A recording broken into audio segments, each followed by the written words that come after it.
Dave Somber, Millen Library Board. Heather Gigi, Macmillan Library Board. Andy Barnett, Macmillan Library. Sarah Slutsky, Wood County Health Department. Christy Aggie, Wood County Health Department. Scott Keller, Alderperson and Library Board. Joe Terry, Director of Public Works. Brian Giefford, Wastewater Department. Shane Blazer, Alderman. Joe Zerfo, Alderperson. Agenda item number 2, review and consider for approval a special events application from Wood County Health Department and Healthy People Wood County Recreate Health Coalition for a Wisconsin Rapids Downtown Farmers Market on Thursdays and Saturdays, 8 a.m. to 2 p.m. from June 2019 through October 2019 to include a vending sub B closure of 1st Avenue South from West Grand Avenue up to Goggins Street, sub C closure of Johnson Street between 2nd Avenue South and 1st Avenue South, and sub D closure of West Grand Avenue Bridge from 1st Avenue South to 2nd Street South on Thursdays only. I don't know, whoever wanted to start with that. Sure, we can speak. So, in your packet, if you have them available, we detail quite a bit narrative of how we'd like the market to function. There's also a map in here that looks like this that proposes the different road closure as well as proposed parking areas. In addition, on the other side is a layout of what the market would look like inside of those road closures. So the road closure is to put vendors on the street area as well as give some space for vendor vehicles to park within the road closure as well. Knowing that parking is a bit tight and limited in the downtown area, Tribune and Courage has agreed to allow the farmers market to use the upper parking lot as their main parking space. And by having vendors park within the road closure, we keep vendors out of that parking space, which could be up to 50 vehicles alone that would be sitting there throughout the whole market day, whereas farmer market visitors, residents come and go frequently as well. So the road closure, again, is more so just for vendors, vendor parking. The location that we're at currently, the mall, obviously with the sale of Boys and Girls Club YMCA, we are no longer able to stay there due to construction and need to find a new location. So there is a group of over 30 people that have been coming together planning for the future of the farmers market and what that's going to mean, our interim location, future long-term permanent location. This group's been meeting since May. There was a survey that was put out to over 500 respondents. That survey is also in your packet. All the responses are in there and summarized. All comments are included as well. There was 5 locations that were proposed for the farmers market, and those locations came from that core group of 30 members that have been attending the planning meetings, as well as current vendors at our market, as well as residents. So from those 5 locations, we put out that survey, had over 500 responses, and the number 1 location that came back is the location that we are proposing today. The second location that came back would be putting the market within the Tribune Building parking lot, the upper parking lot. However, with parking issues, we felt that it would be better to keep that as a parking lot and not put the vendors in it. And also trying to listen to the feedback that we received and go with the first option as well. We currently have 46 vendors covering 59 10 by 10 spaces at the mall parking lot space. So also it's difficult to find a place where these vendors will fit, vehicles will fit. Will provide safety for pedestrians. The mall parking lot, that was our number 1 issue. It was not that we were overgrowing our space, but also issues about traffic and pedestrians. The mall parking lot hasn't been realigned for some time. Obviously with construction that wouldn't be beneficial. So people would just kind of create their own places. Some people were driving through the market. A lot of issues with traffic safety in that aspect too. So we also know that we have not been the market managers for many years. We just recently took this over and the mall was sold, and therefore an effort to make sure that the market didn't end, health department stepped in, and really the coalition stepped in to support this, to support these nearly 50 vendors in our livelihood. We have traffic counts that we capture pressured over this last season. And we know on the high end, we were nearing 1,000 visitors on Saturdays, and on the low end, around 500 on our very first, some of the very first days. So we know there's a large drive to visit the market in the downtown area. Adam, it just says that they're gonna put barricades up 4:30 the night prior, so does that mean the Grand Avenue Bridge is gonna be closed? Yeah, and I can provide a little background because staff did meet with them yesterday. So there were some items that we discussed on that. One was that after discussion with staff, and correct me if I'm wrong, the eastbound closure was removed from the request, so they're no longer looking to close the East Grand Avenue Bridge. That's partially due to some traffic concerns, but it's also because with East Grand being reconstructed next year, as well as potentially phase 2 of the Riverbank project and all sorts of other things, that bridge may not be open anyway, number one, and number two, it may be occupied with construction equipment and may not be passable for pedestrians. And then if the park is under construction, then obviously Lunch by the River is also going to be looking for at least a new temporary home next year as well. So all those factors were why that particular request was withdrawn. And then on the barricades, we did let them know that the barricades would need to go up that morning and then come down that afternoon, so they would not go up the night before. So even on the street closures, if they were approved in the reduced sense, being First Avenue and Goggins, thank you, they would be kind of like Lunch by the River was the thought. The barricades would be left down there during the entire 5 months of the market, and then they would be put up in the morning and taken down in the afternoon by the farmers market staff. And then otherwise, there were some questions on access to power. We have a policy on that, so there is power there. So they would be allowed to have access to power, but if there's a fee, they would be responsible for paying that fee. The barricades would be included in the cost of our typical special event permit. Garbage was another question. Garbage currently, some of the vendors have some garbage that they just take away at the end of the day. We would basically rely on that, and there are a couple of garbage cans on East Grand Avenue as well, just public ones, that if they got filled, then our street department would fill them up or take away that trash. If that gets out of control, then we would meet with the farmers market to look at alternatives of maybe having additional garbage or recycling on canned. Let's see.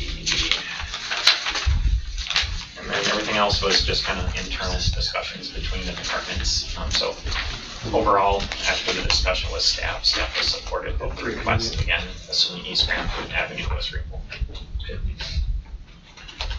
Usually if we do a recommendation in there, I just couldn't find it. Right. It was there was some confusion as it was originally going to go on to Public Works, and that's not the appropriate spot, so then it was needed to get out in finance, and then with timing, we didn't have time to meet until yesterday on it. So I apologize for that. Yes, ma'am. I just wanted to recognize the Meadwater Foundation does recognize the value of the farmers market, but we do have some concerns regarding the closure of Johnson Street, expressed in a letter that we shared with the committee members with regard to access to that parcel of land bounded by West, 1st and 2nd Avenue and Johnson Street. The access to that property is on Johnson Street, and that property will be under redevelopment in 2013.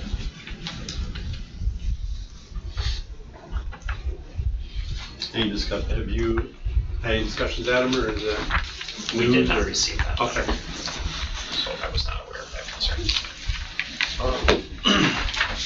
You guys talked to Wood County at all, or had any meetings? We spoke on the phone. Yeah, we've been in touch with Meadwater Foundation over the course of a few weeks, and then today we spoke as well. And Sarah also talked with other business owners in the area, including Flowers, Farm Outlet, Labor Temple, Shawley. Sure, Square Bar, Shawley, Gary's Coin.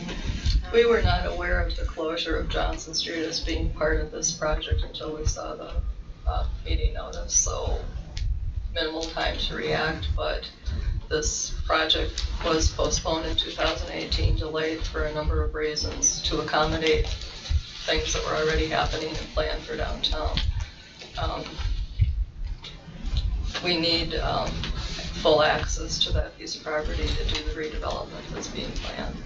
And we expect that it'll probably take a good share of the spring and summer to complete it, so. This closure wouldn't allow, No. It would block the entire access point, and we're also concerned for safety reasons, there'll be construction and likely heavy equipment being used on that piece of property, and there will need to be access to that piece of property. So you need access on their driveway on Johnson Street? On Johnson Street, correct, but we're also concerned about the extra pedestrian and vehicle traffic in that area during that construction. And potential for maybe some impact regarding noise or whatever from the construction site on the vendors.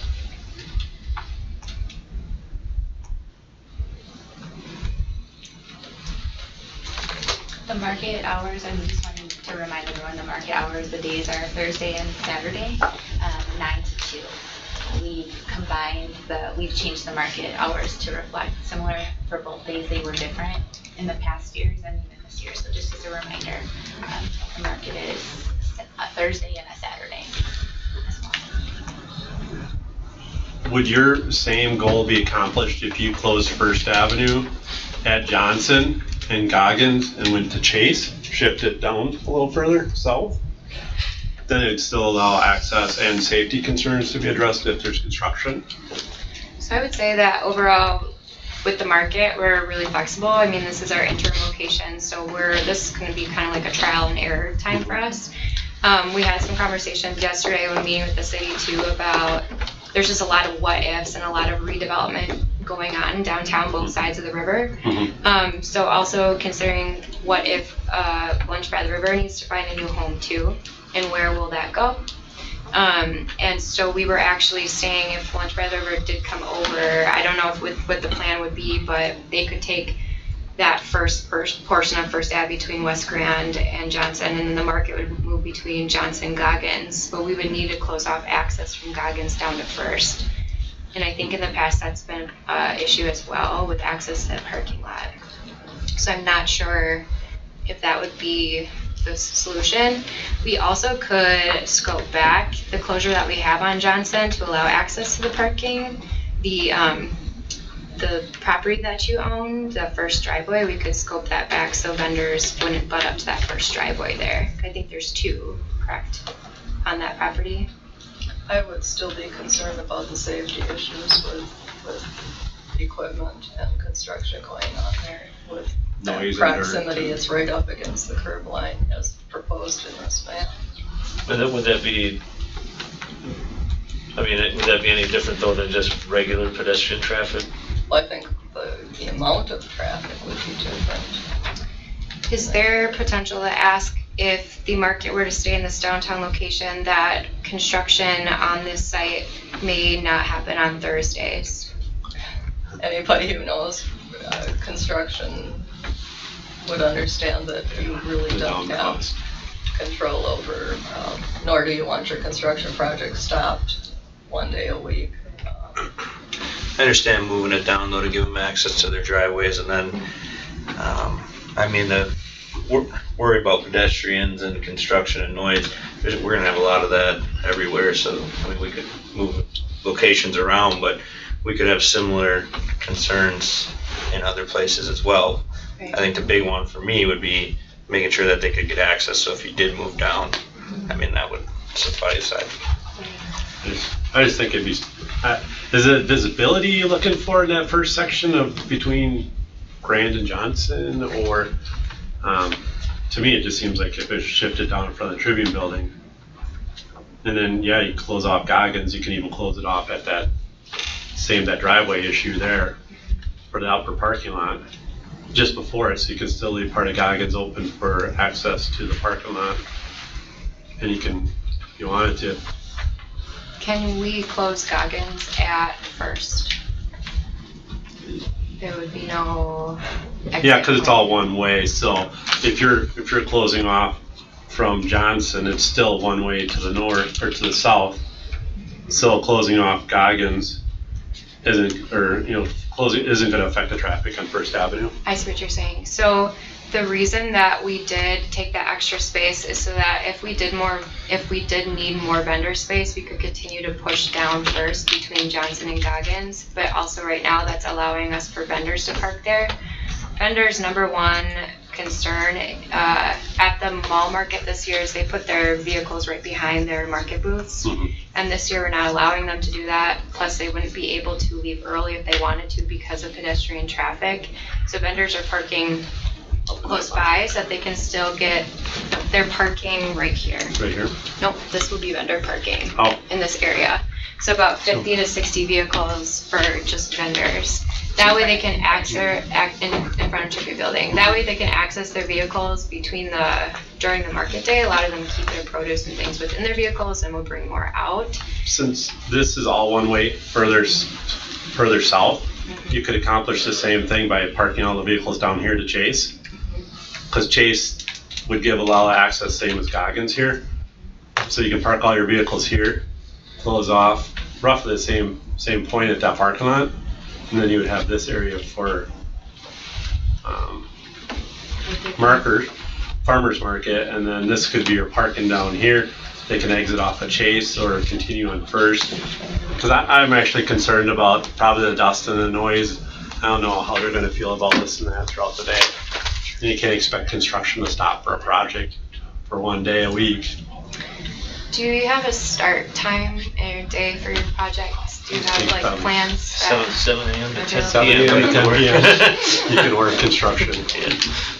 But I mean, do you have days when you're going to start the project? No, it's not vendor at this time. I mean, we're welcome to any, we obviously need to find a location for the market. Our vendors depend on it. They start their planning early. If anybody's in the farming industry, we have residents that are asking. We also need to apply for EBT credit, debit equipment. The number one thing is where's your location to register it for. So there's a lot of things that are tying on needing approval for the location. So we're very flexible, but we need to pinpoint down something. There's a lot of people who care about the market. There's a lot of planning that's been happening just with our group since May. The market's been going on for years. There's over 500 respondents in a community survey. So I just would ask that if we think about the location and whatnot, that we try to keep the vendors' concerns at play too. We try to speak for what their wants are and with the parking. So I think your idea of vendors being able to park on First Ave up to Chase would be attainable for them if we moved the market between Johnson and Goggins. Just shift this L right there. Right, but we'd have to put a barricade at First and Goggins.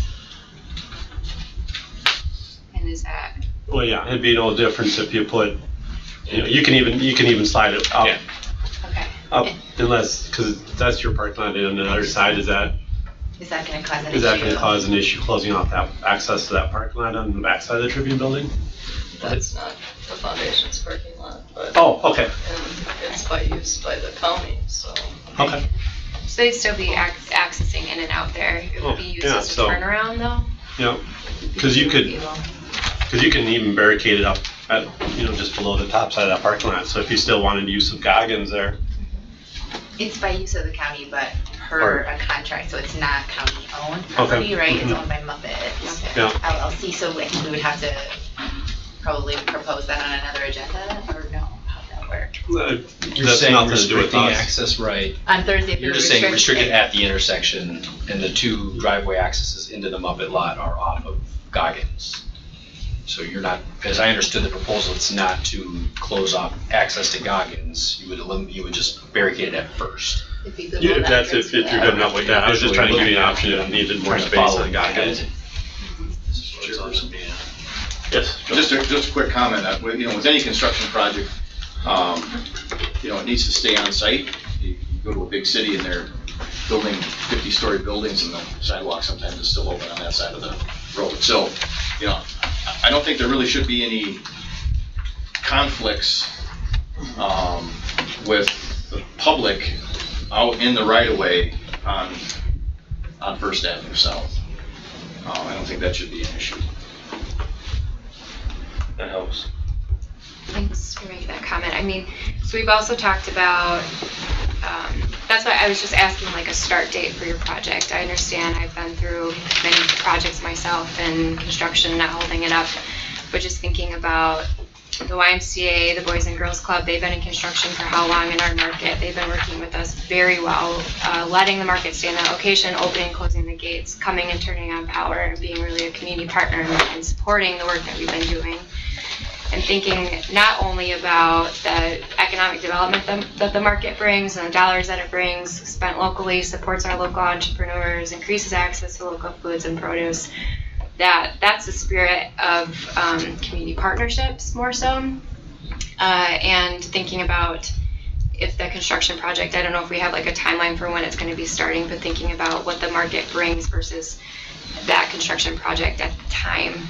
How it will enhance that local downtown area. I don't know if this is making sense to anybody or if this is going. I think also to Joe's comment that things do have to stay within the perimeter of the construction site. Obviously, noise, pedestrians, that all would be a concern for us too. But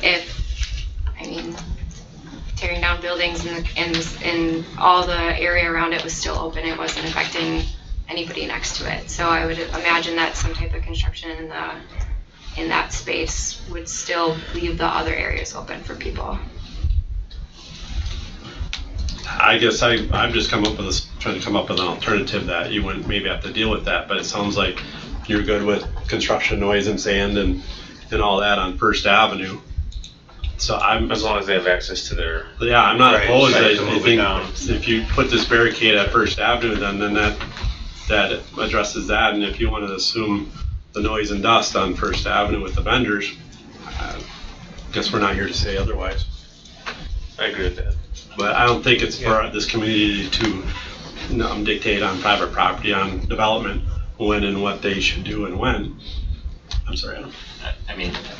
Since there will be some unknowns on how big an impact that park project will be, if you allow them to close First Avenue South starting at West Grand and then extend the ability to close First Avenue South all the way down to Chase, and then they can shift within it, perhaps over the course of the years. That would be the next thing I would ask is just giving us some allowance to shift with projects changing. If it becomes an issue, that we can shift down. If Lunch by the River needs to find a space, we can shift down. Yeah, I think that it would be a good compromise. No, I have no issue with that.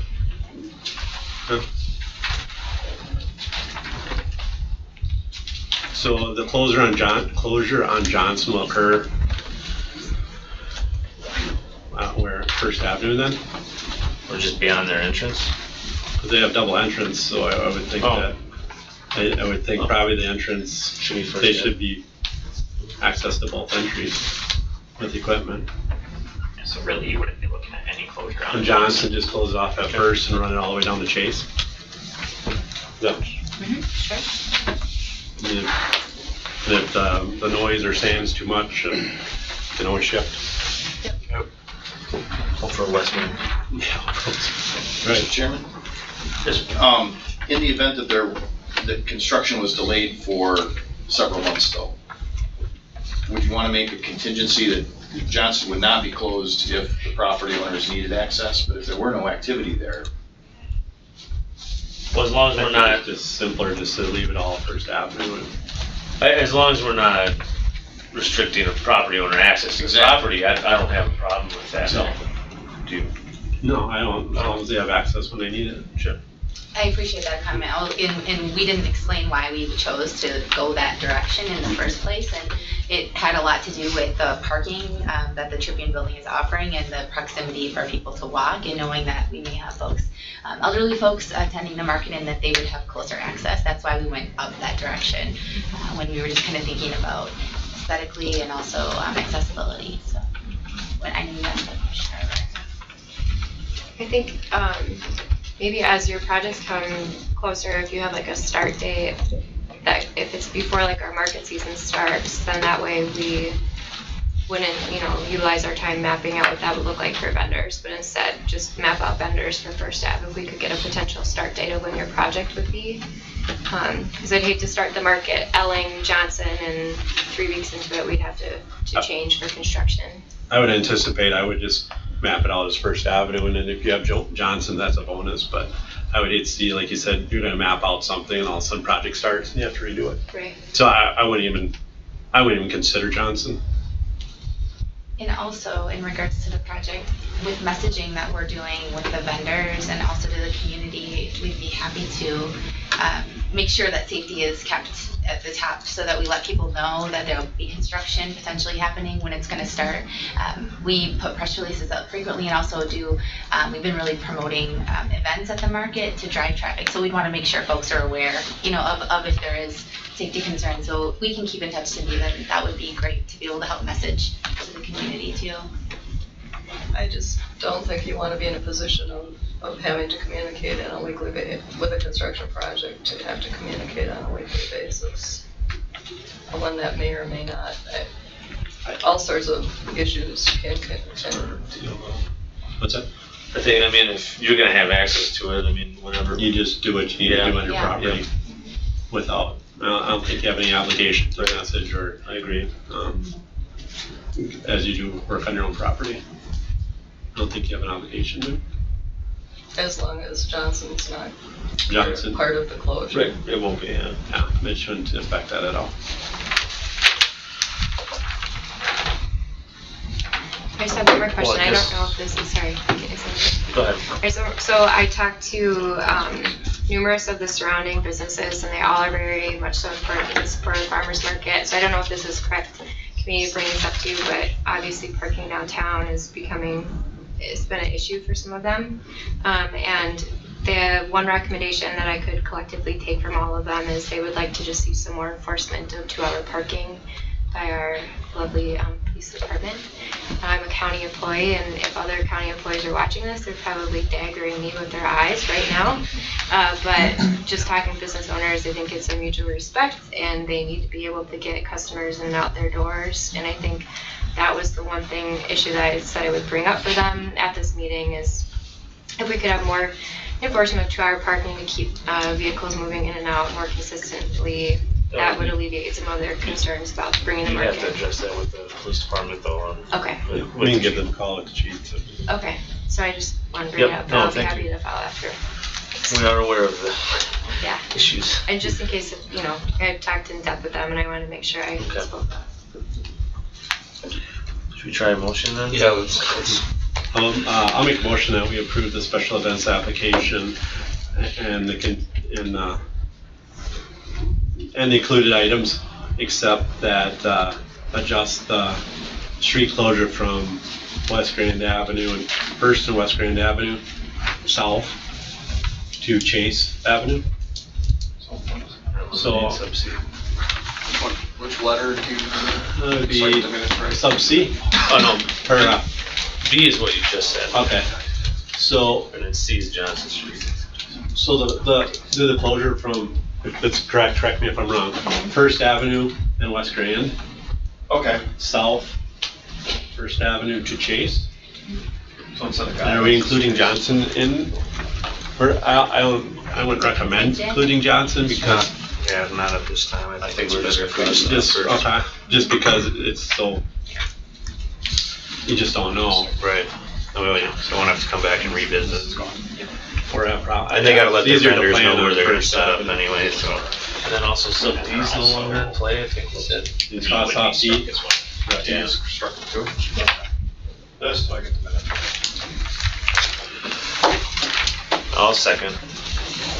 So there is a motion and a second to approve the request, sub C and D being crossed off and be amended. Any further discussion? All in favor? Aye. Opposed? Motion carries 3-0. Thank you. Thank you. Item number 3, review and consider for approval a renewal of the taxi cab license issued to All Aboard Taxi Cab LLC, Shannon Sanders and Monty Hempner. I don't see any of those names, sorry. Thank you. You have the, we'll grab that application if you want. Oh, I don't know if you got it here. I did not see it. Did you see that all? Was there any issues or any questions or concerns? I don't think so. I Yeah. think it's submitted like 3 months ago and it's never got, so. It got reviewed and everything looked good, I thought. Yeah, were there any issues with the, No, I think the insurance is in there, the Or those there? vehicle, inspection, fees were paid.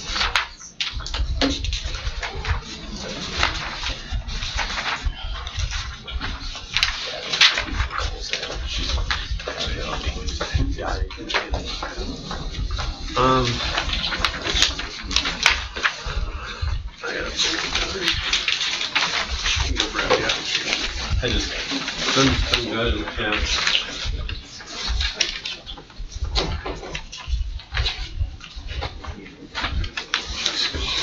Okay, the draft application. I don't know the company.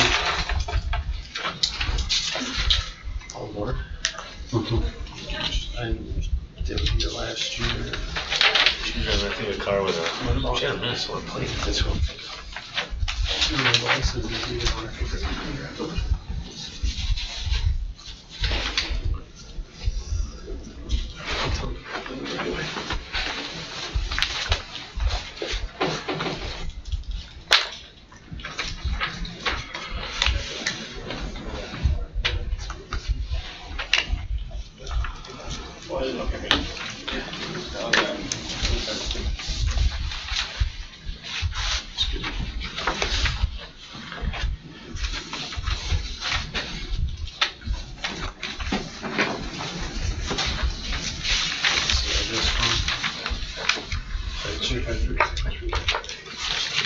Is that in here?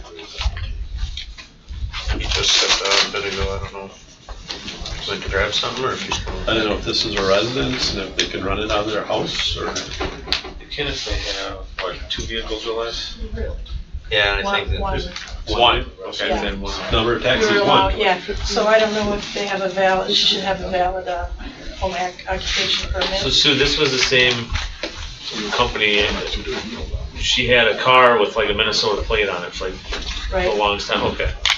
I remember renewing them last year.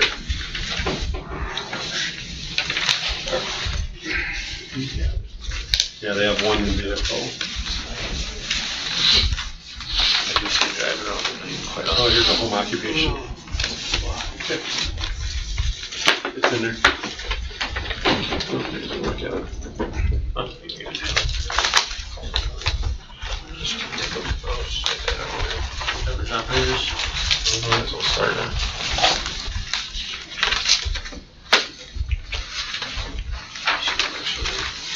Special is here. So it's short.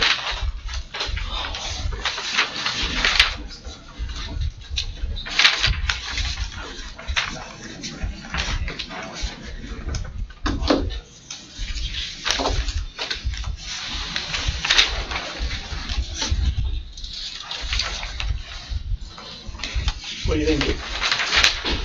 I'm just looking over the insurance here. That one says it expired August 2018. Let's see if there's another updated one here.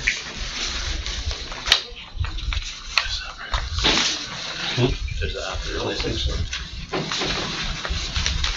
Yeah, I mean, unless I'm missing something here. The Progressive Insurance certificate says that the policy expired August 8th of 2018. So I mean, that would be, I mean, just as long as that, if that's a mistake and there's something up to Yeah. date on there. But otherwise, I mean, my thoughts on the cab in general, we had this conversation with a cab company earlier in the years. I'm all for competition. I mean, someone wants to Google cab company and call. 10/1 of 19, you may have been looking Okay. at the last. Yeah, I was looking one. at- Yeah, October 1 of 2019. Okay, so then that's not a concern, but yeah, that, I mean, my thoughts on it, yeah, the more competition in that space, the better. I mean, if you wanna run your own cab and, you know, as long as you're doing everything within the regulations, I'm all for it, so.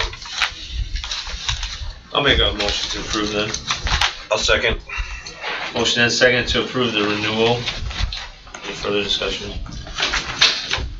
All in favor? Aye. Opposed? Motion carries 3-0. Item number 4, review and consider for approval the 2019 Waterworks and Lighting Commission budget. If anyone's looking for it, it was sent by Tim on the 26th. Yeah, this is more of a Jeff show, but just a couple of the highlights. A pretty standard budget. Couple things it does involve, we filed for a water rate case, so that may be implemented. We're thinking anywhere from April to August, but since Verso has intervened in the rate case, it's probably going to be closer to August.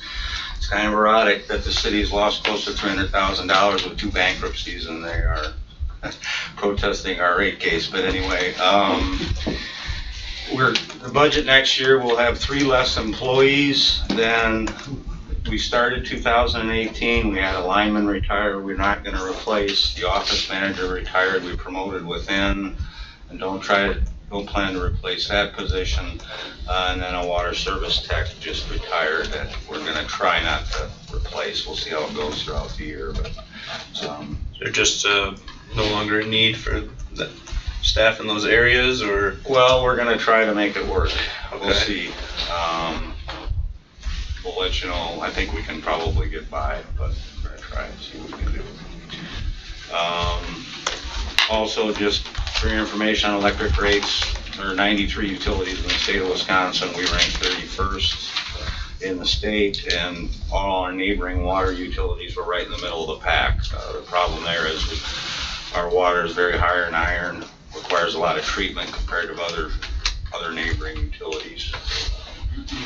Other than that, I'll turn it over to Jeff. All right, thank you. So thank you for your time today. What we just want to do is give you a real high overview of the budget and then answer any questions you might have on it. The budget you have in front of you was reviewed and approved by our commission on October 26th. And before we get into the numbers, just want to remind the committee that we're highly regulated by the Public Service Commission. One of those requirements are that we follow the uniform system of accounts. What that means essentially is that it's activity-based accounting, full accrual accounting. So when you take a look at our income statement, you don't see salaries, fringe benefits, supplies. You see maintenance of services or maintenance overhead lines. And then all the costs that are associated with that activity become that account. So labor, contractors, everything kind of rolls up into those activities. And even though we're the Waterworks and Lighting Commission, we do treat the water and electric utilities as separate entities for reporting and for budget and for rate information. There's several touch points with our budget and the city's budget. Those have all been reviewed and coincide with each other. One of the big ones is the water main projects on page 10 that coincides with what the budget for Public Works is. There's some administrative costs that the utility pays the city. Those have been reviewed. And then the amount that the utility bills the city for billing and collecting the city's storm and sanitary sewer revenue. That's been reviewed and kind of put in the budget too. There's 2 sections to our budget, and if you're looking at it, the first part's the capital budget, the second part is the operations budget. Just really briefly, if you take a look at page 3 of the budget, gives you a high-level overview of where we're expecting our capital expenditures to be for 2019. You can see in total, we're looking at just over $5.4 million of capital spend throughout the utility, about $350,000 higher than 2018.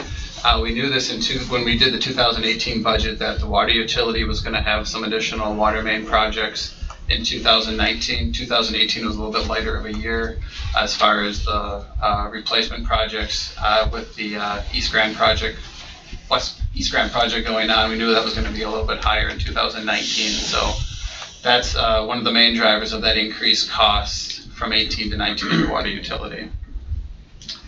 And then just going through pages 4 to pages 15 are going to dive down into the detail of those projects and give you a little more description of what each of those projects are.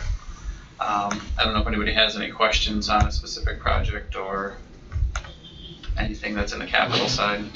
Okay. Real briefly, I know your time is important today and I don't want to take up too much of it, but Page 17 starts the operations side of the budget. 18 gives you a little history of where we've been and where we expect we're going to be going for this year and for next year. So for 2019, we're budgeting a net operating income of just over $981,000. The water utility, about $1,011,000. That's with that mid-year rate increase. The intervening jump talked about earlier just happened after we did the budget. So in our budget, we have an April implementation of our rates. So if that goes longer, that net operating income will obviously decrease accordingly based on the number of months it takes for us to get that implemented. The rates of return that you see there, the 2.78 for electric and the 4.19 for water, those calculations are on page 20 and 25 of your budget. Those are based on the net assets that we have in the systems. You take your net operating income divided by your average rate base, your net operating assets, to kind of get to that percentage. And that's how the PSC sets our rates when we go in for a rate case. They're going to make sure your operating revenues are going to cover your operating expenses, and then you get your authorized rate of return to cover additional increases above and beyond your depreciation to your capital assets, and then any non-operating expenditures that you may have.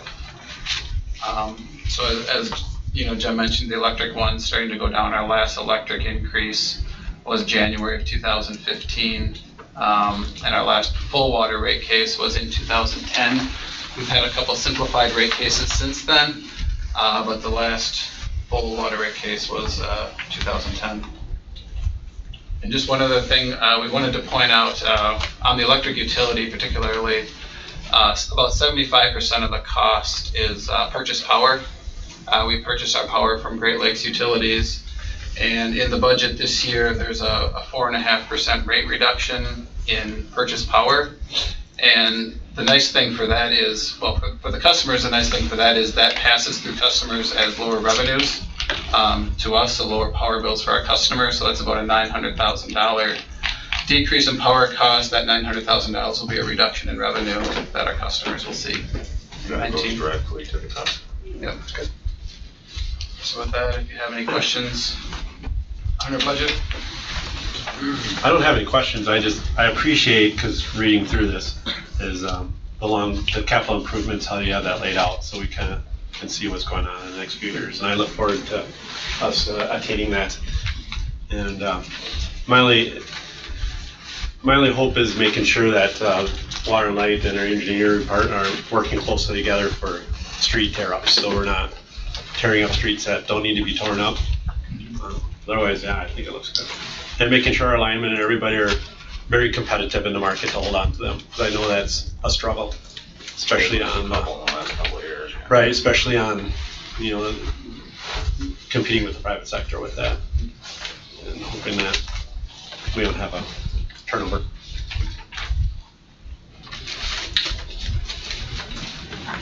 Mr. Kukushak. Real quick, Jeff, and I'm looking at page 17, it just kind of stuck out. 2016 net operating income for electric was 2.1 million, and then 2019 budgeted is under $1 million. What does that mean? Our last rate increase was in January 2015. Since that time, we've added about $7.5 million in net assets. So at the same time, you're increasing your pilot payments to the city, you're also increasing depreciation.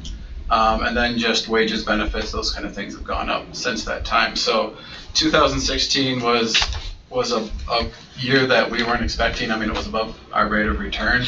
It was a pretty good year that we had, and there was also some implementation of some GASB standards we had to follow that gave us some additional operating revenue relief with the pension piece that was put in that time. But that's why that 2019 number being where it is, we'll be probably considering a rate increase, maybe starting one in 19 for a 2020 implementation. Sure, thank you. That's something we really want to stay on top on, so that increase isn't burdensome to the customer, so we can keep it a 4% increase instead of like an 8 or 9% increase on the electric side. Thank you.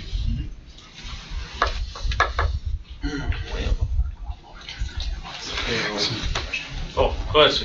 I get this question fairly often, and now that I'm involved in negotiations and such. What is the wage increase that's in the budget for your employees? I have not met with the commission to even discuss that yet. We typically don't do that until December, and then we go through a whole rigmarole where we look at all our comparable utilities in the state and across the country and talk to our neighbors, and then we talk about it. But once I know, I'll let you know. Right, and that, like the HSA contribution, have you decided on that yet? Or premium contribution for health insurance? No, none of that has been decided by the commission yet. We've assumed some things in the budget. I was gonna say, how do you figure it out? We did budget a 3% overall salary increase in the budget, if that comes to fruition or not. I mean, on the electric side, again, since purchase power is such a big part of the budget, it's not 3% of our total operating budget, it's 3% of the salaries and wages. I think total salaries and benefits are what, 7 to 8% of our total budget? That's it.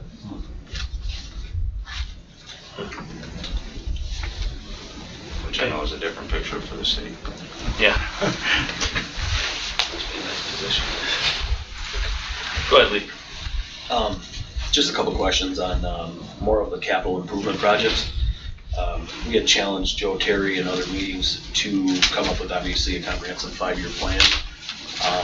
And I see that you guys have a 5-year plan moving forward. Are there, and I would question Joe a little bit as well as you guys, I mean, is there projects that are heavy hitters for you that we need to get done as a council to make sure we see go through from both the street side of it, wastewater utility plus the water utility? I mean, I can't help but feel that we need to make sure that those big wind projects should be automatic done. Yeah, so we've been working together on developing the capital improvement plan. So we've got placeholders in the CIP for their raw water projects. We've worked together and we've had healthy debate on a number of our street construction projects.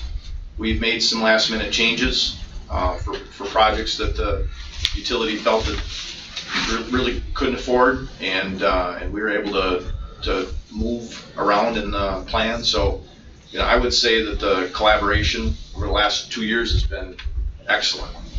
I would agree with that. I mean, the projects that are on there next year are all on our hit list as far as having a lot of water main breaks. So, and it's in the last 3 to 4 years. I mean, I've been at Water and Light now 10 years, and the last 3 or 4 years have been a lot better as far as at least assessing what projects we would like done versus just street resurfacing, and I think it has gotten better. Okay. I would just encourage that relationship to continue. It's obviously the best taxpayer dollars we can spend, and ratepayer dollars. I mean, if we can hit those joint projects together and just encourage that outlook 5 years in advance. Do we have a lot of overlying projects together? I mean, that surface-wise and utility-wise that we should be doing? Well, I mean, there are limited funds to do, you can't do everything you want to do. Oh, yeah. I mean, you have tax levies to deal with, and we have rate limits, and we like to be competitive with our rates, but I think we're doing well. I mean, bottom line for the utility, and I don't say this to be, we want the street projects and we want the new main projects, but if you look at our expenses versus putting in new water main versus digging it up and fixing it, there's no comparison. It's a lot less expensive for us to just dig it up and fix it. Whether we got to put in a 100-foot of pipe or just a sleeve. And it's just the way our costs are aligned and structured, so. But I would say too, like Jim mentioned and Joe mentioned, you know, we did put together a list back in 2016 of kind of some of our more critical projects that we want to see done, and I believe the top 9 projects on that list are all within the next, 5-7 years, whatever it is. So they are being addressed with the city, which is good to see. Okay. No, I just want to make sure that those perfect marriage projects, are one, that we're on top of it, and 2, that we're getting it done in a There are a few projects where they're tearing up the road that we're not replacing the main. So. Yeah, we kind of talked about that before, I think, over the course of this budget, when we want a good working relationship, so we don't have a situation where 2-year-old road is getting ripped up or something, so. I agree. So, all right, thank you. Sometimes we can't help it if it's water main break. Right, no, yeah, certainly. I don't like to tear them up, but we gotta keep the water flowing. All right, well then I'll entertain a motion. I'll second. I'll entertain one. I'll make a motion to approve the budget then for the 2019 Waterworks and Lighting Commission. I'll second. Motion and second to approve. Is there any further discussion? All in favor? Aye. Opposed? Motion carries 3-0. Thanks. Thank you, gentlemen. Thanks, guys. Item number 5, review and discuss 2019 budget and department budget requests with the focus on reviewing the McMillan Library, wastewater, municipal court, and capital projects. And I guess we'll just go in order. Arbitrage is part of the library. All right.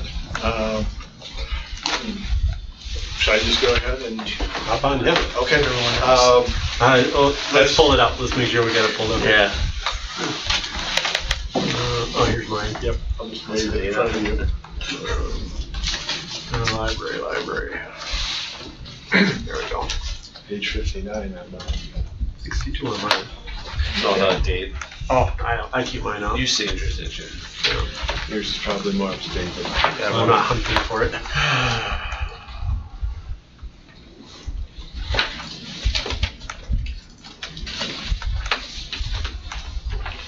So I don't know if you just want to go with just an overview and then the other councilors can ask questions. Sure. Our basic overview is that, as we've done for the last 2 decades, our request starts with a 0 increase. So we're looking at last year's number, and the city says there's health insurance, there's benefits that may be increased or decreased. Those kind of appear off our budget to some extent, but they're in the city appropriation. The city appropriation goes up by, in this request, by $25,000. Just our wages and benefits are going up by 36. So on that basis, we're finding 11 elsewhere. We're hoping for additional funding from the county. They're funding us above their required amount. They're required to fund us at a certain, not to fund us, to reimburse us for service we provide to people outside the city because we're city library. And they're required to reimburse us at a certain rate. They're reimbursing us above that rate. We're asking them to raise that rate even more. If they do, my life gets a lot easier. If they don't, then my life doesn't get a lot easier. And I won't know that until after you guys make your decision too. So our basic request is for 0 for everything, except that our health insurance costs are going up, and we're asking, the city says, okay, cover that to some extent. And other than that, it's basically the same appropriation. Which is 1.2 million on the tax levy? Is that what it is? Yeah, if you look down on the funding side, it's 1,259,000, yep. So are there any specific questions that committee or the rest of the council had for? Well, got your email, Andy. Okay.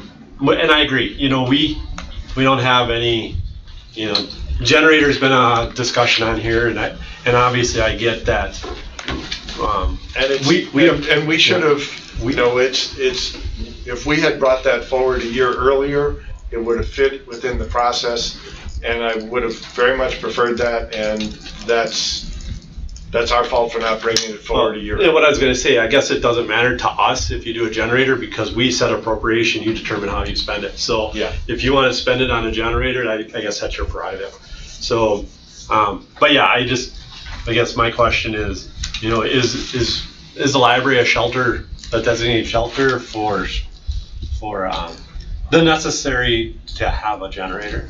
But like I said, I started thinking about it, and I guess it doesn't matter. It really comes down to what the city decides to appropriate for funding, and then you have to live within that funding, realistically, because that's by statute. Yes. So You make an appropriation, the county makes a reimbursement decision. then you choose how And to then the spend it. county, the library, the city library board will spend whatever money we are appropriated Yep. in to get done what we need to get Yep. done.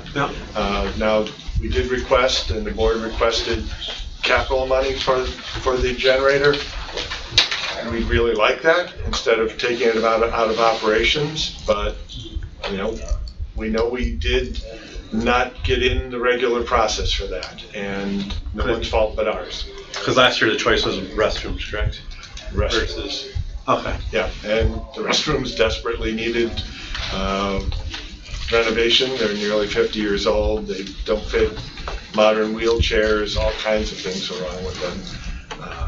So we very much appreciated capital funding for that. A lot of library projects like that in the past did come out of our operations, and that makes things very difficult for us. So when basic building type things like restrooms and carpeting and chillers, those kinds of things get covered as a capital project, that then we're not trying to pull that money out of operations. And when the operations part of our budget basically has been zeroed for many years, it's hard to pull stuff out of there after a while. Nothing goes down in cost. Right. Well, we see that on our side too. Yeah. Here's my thoughts on the generator. If you were to take it out of operation and lose power, I mean, all operations at the library would cease at that point, right? Because you wouldn't be able to check out books with your systems. You wouldn't have all the people who come there to use the computers. We have a lot of people in a dark space. Yeah, so we had a recent situation where the power did go out. We had 150 children in the theater, and we were doing a program on snakes. It was like, well, this is a bad thing, and that really, made us think that we need additional emergency lighting. There's basically no emergency lighting in the theater. There's just the aisle lighting, and that's all that would be on the generator now. So did the generator kick on? It did kick on, but it is original to the building, so it's 50 years old. It is going to need to be replaced real soon. Parts are kind of hard to find, and something serious goes wrong with it, they're not sure they can fix it.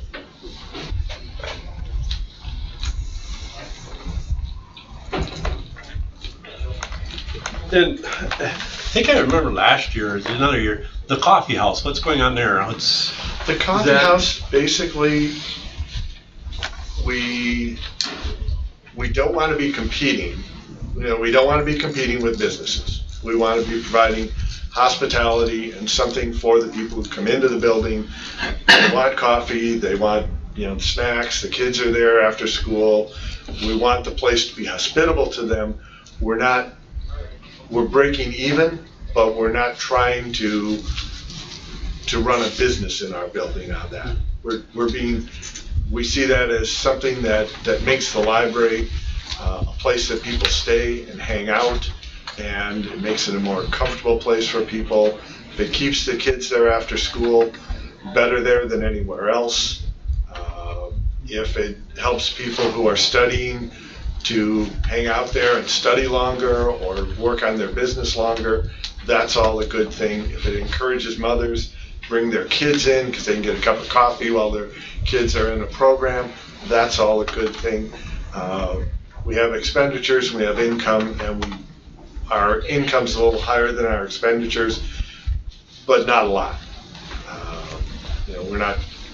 We could raise our prices, but then we'd probably sell less.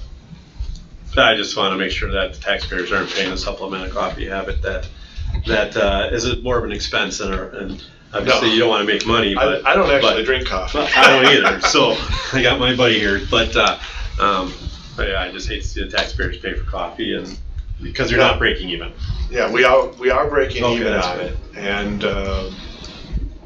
but Yeah, we don't want to do much more than break even. Right, yeah. But we do want to break even, and we raise our prices when we see that, based on what it costs us to provide it. So in your email, you talked about that the library is it's a city-owned building? It's a city-owned building. Chapter 43 is a funny thing in the state statutes. The library board gets to run it and operate it and take care of the staffing and make all the decisions.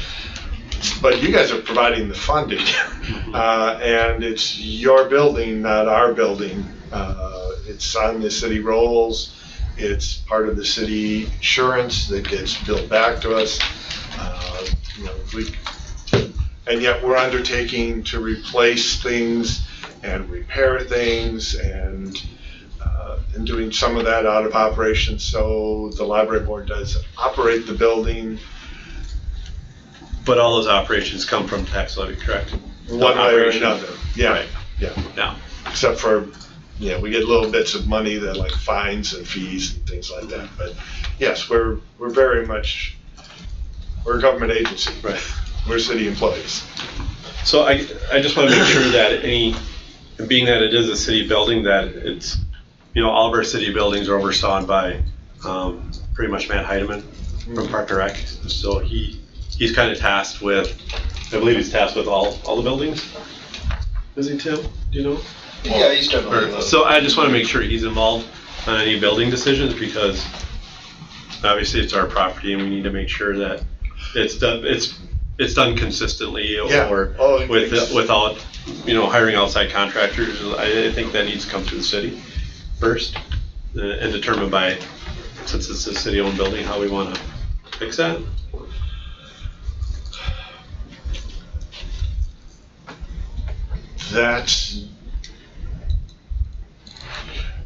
There's a couple things happening. Okay. Or is that part of that autonomous? Well, there's the library board operating the building, which is the statute. There's also that a lot of the projects that we've undertaken in the past have used private money. And that's good. And which is great. It's most of the remodeling of the children's room was a $350,000 project, and there was no city money involved in it. Perfect. More of those is better. Yeah, and you're happy to have that. Absolutely. But then, if the library endowment fund is spending the money on it, the library endowment fund managers would like to kind of have that say on it too. And I would agree with that, but if it comes down to where it's tax dollar funded, I would hope that the city would be involved in. Yes. In that. I can understand the endowments and people gifting money for certain projects, we don't need to be a part of that. But if we're talking property tax dollars. When we talked about the generator, talked to Matt, talked to the same consultant who worked on the other ones and said, okay, exact same thing, we're looking for the exact kind of same thing. Give us that same, see if we can fit in the same pricing, see if we can get a combined pricing, even though we'll fall into a different budget year with this. And so that's what when we're spending that kind of money, yes, the restroom project that ran entirely the same way any other city project would run, because city money was involved. Okay, I just want to make sure that's... Yeah. Oh yeah, whenever we have city money, it will always run that way. Do you have any other projects in the hopper, or? Yeah, we're within a couple, 2 or 3 years from now, we'll be looking at the chiller being at its 25 or year more, and that's a big expense. The whole adult room has the carpeting in there is over 25 years old, and there's other repairs that should be done to that room. If you're going to take everything out to put in new carpeting, there's other things that should be done at the same time in terms of just basic repairs. At that time, we would probably look at doing additional things outside basic. When they're basic building things like, you need carpeting, ceiling should be fine, lights should be good, those are kind of basic city things, then we would say, we would try to fit those into city funding. If we say, oh, we want something new and different, then we'd say, well, maybe that's something we fundraise for. So what are we doing to prepare for the chiller replacement and well, some of these things? We'll be working to get next year into the city's capital improvement plan, and that didn't happen this year, and we want it to happen next year. We want to be within the process. We want the chiller in there. If our elevator is like the elevator here, except it's 5 years older, so that needs to be considered. We have things like that we can look and see major things building-wise that we'll be asking to fit into the city's capital funding piece. And then there are things that we don't think the city would be interested in funding that fall outside that. And then we'd be looking to fundraise, we'd be looking to do things like that to supplement the kind of basic, you need carpeting, you need lights. If your walls are getting bad, you need to fix the skylight needs repair. After 50 years, who could, things go wonky sometimes, and we need to update and repair things at that kind of stage. So, yeah, we're preparing the kind of 5-year look at that to be part of next year's project, and we're just sorry we didn't get the generator into this year's project, because it sure would have fit, because it's an old piece of junk. These big projects down the road, though, are concerning because it's going to have an impact across the whole city budget. So that's why we need to plan it. It needs to plan accordingly, otherwise, because I don't want to see it get to the point where there's a project that needs to be done, but all of a sudden you're at a dire need, and we're not ready for that. Yes, and we need to plan ahead for those. That would be a process I would very much like to avoid. Or we have a dire project that needs, and yours is going to have to be put off because it hasn't been planned. Yeah. And we need to be able to plan those out much further out. Libraries are in favor of process, and the process we had did not. We want the process to be better. We want to fit in the city's process. We want these things identified and funded, or at least considered for funding in whatever priority the city's going to establish. Yeah. Would that be part of your capital improvement plan or part of their own? No, so the building projects have been, we're trying to create the capital improvement plan to be all-encompassing. The capital improvements for many of the buildings, City Hall, Centralia Center, those types of things, those are funded out of those budgets, and Tim can explain how that money's set aside, right? So, it's being funded annually out of the regular operational budget. There's not, which is not special. You might have to adjust your operation budget to be able to start depreciating those things out, which could affect your operations. We would very much like, and we talked with Tim about this, having a reserve fund for the library where money could be set aside for these things. That, been a city library since 1890. We haven't had that. Let's start that next year. But the growing pain might be that it might come out of that existing 1.2 million, and you're gonna have to look at your operations, because there's only a finite amount of where we're doing the same thing here is. Yeah. Well, I think, as part of the capital planning process, you take a category of like buildings and grounds, and I think that's where we're in the middle of assessing all our buildings. Right. You got fire department, street department, city hall, Centralia, library, and really inventorying what are those needs over the next 5 to 10 years, laying those out, and then kind of really going through a prioritization process where we're saying, okay, what over the next 5 years, what do we think is the ones that are essential that we need to get done? Absolutely. And once we have that isolated, now we can look at, okay, what are our funding sources for those projects, whether it be tax levy, or we bite off a major chunk and add it to a note issue down the road or something like that. So the first thing is just really inventorying all those things, getting and then prioritizing them and coming up with a financial plan of how to address these. and then presenting that to the council, saying, okay, here's for buildings, here's our 5-year window, and then each year you update that. So then now, okay, we've taken care of this, let's update that with new needs that have arisen.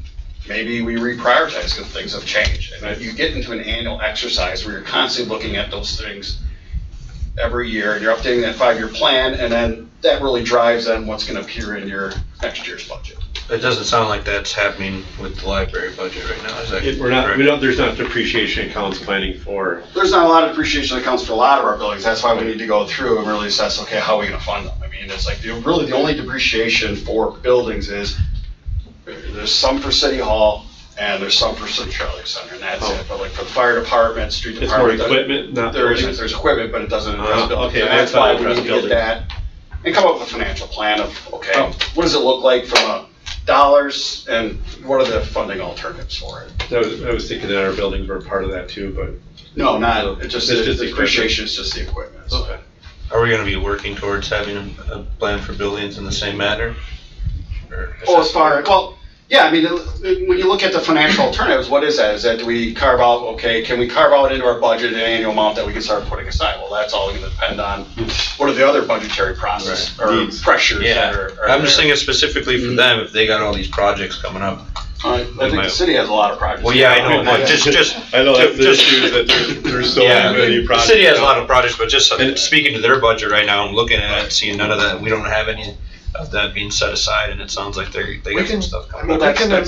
We can list our things and be in the city they're gonna priorities be at the table, and looking at and prioritizing this. And that would be different than it was 5 years ago, and that's an improvement, and we look forward to that. So, we want to identify our long-term big needs. Not like, we'll put some new lights in a room, but like, a chiller may be $100,000 project. Well, we can't cut $100,000 out of our budget for that. We'd be cutting hours or something like that.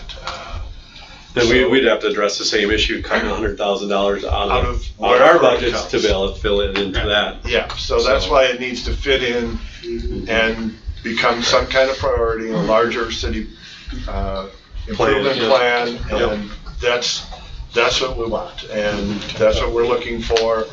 And we'd only be coming for the real basic building things like carpeting and chillers and HVAC, the kinds of things that aren't, that you can't handle out of your operational budget.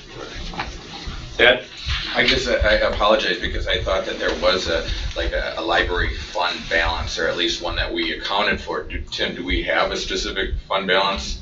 Like for example, if the library didn't go over the budgeted amount, there would be a carryover with that. Yeah, on an annual basis, whatever they didn't spend gets carried over into their next year's budget. Like for last year, it was like $89,000. If you remember in that carryover resolution, that's where that's contained. That's where we take their surplus in their budget and reappropriate it to their next year's budget. And with that said, based on statutory 3 and whatever else, that money is there. So it's earmarked to that library regardless. Once it's appropriated to the library, it belongs to the board. Correct.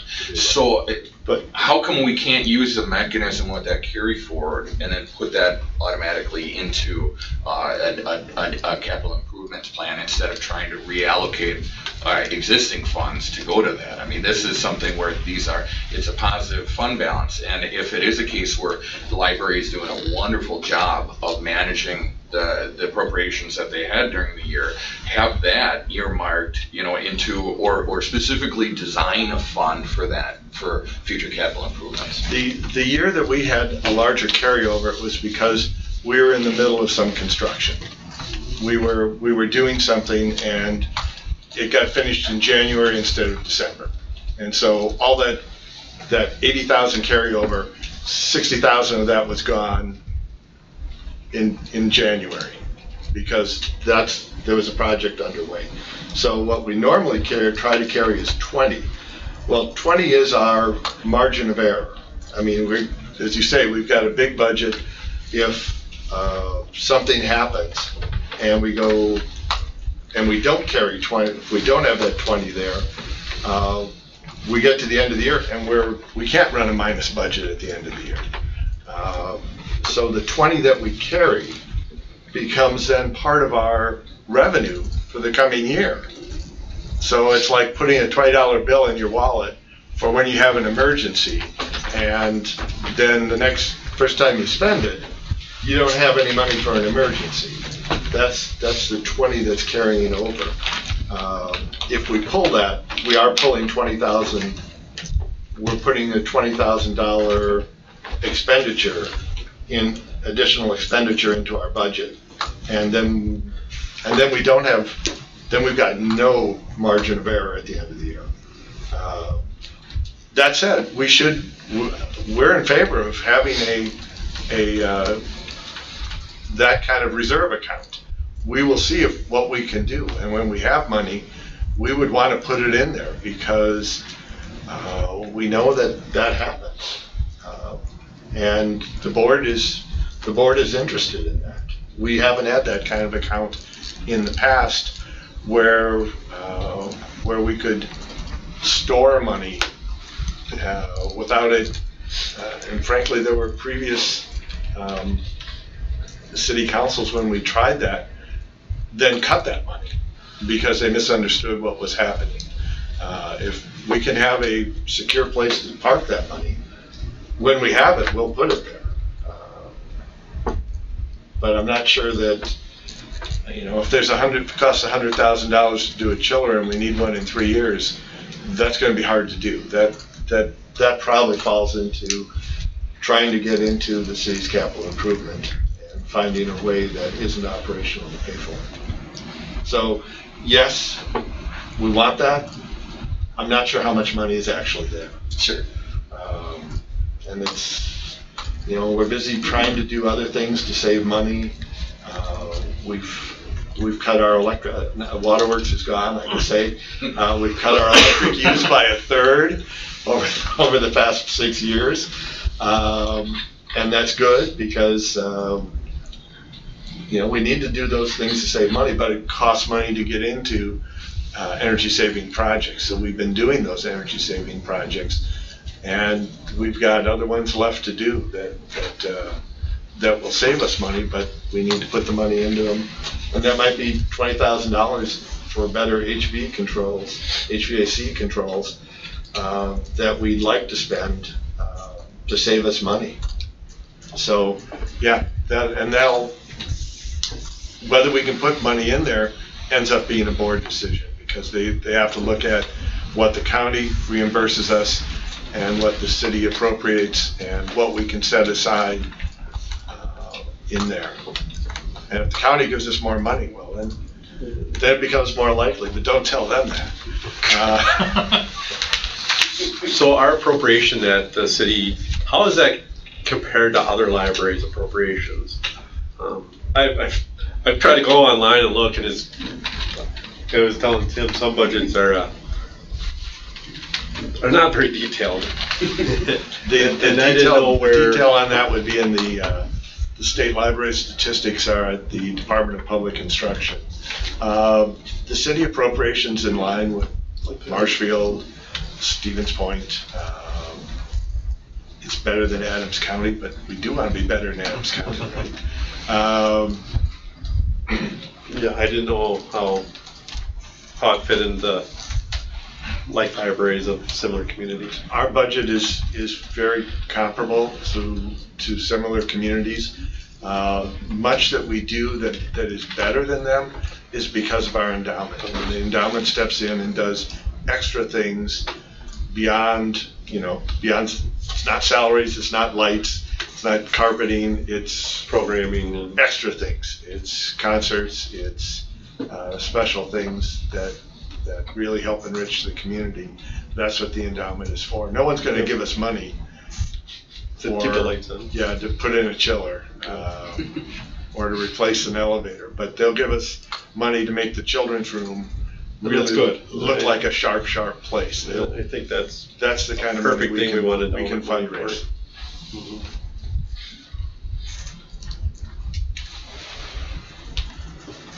Questions? I'm good. All right, well, thanks, folks. Let's see where the appropriation flushes out at the end then. Yeah, they could. Good choice of words, because wastewater's next. I thought you did that on purpose. You want to come up here? Do you share the round here? Thanks, guys. Thank you. And I'm just going to point out there's supposed to be a Public Works Committee meeting in 40 minutes. It's probably going to be a little late, but You gotta be kidding. just keep that in mind. Yeah, Just keep that in mind, Pat. If you have other questions about the library, let me know. Oh, absolutely. Yeah, Sounds good. appreciate you reaching out too. Thank you. You guys need copies or? Got it, thank you. You got copies? Okay. Page 112. I think some of it might be slightly different, but I'm not sure if it is. We'll hand them out at that time. What else? Do they have the most current ones or the printed ones? No, the printed ones that were updated for the revised estimates on your outlay. Yep. So, and then also it's color coded by funding sources of the outlay. Yeah, absolutely. So, Why don't we just take that 3 minutes break real quick? Is that okay? Yep. All good with me.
Increase of 0.8%, so I didn't make any changes at all actually there.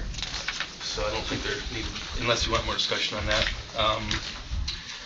The treatment plant, there's a few small changes, but the total percent change is actually a negative 0.5. So again, there's not a lot of significant changes to the operational accounts. I moved a few things around to different accounts to where I think they're better suited, but the most significant one is probably permits and testing.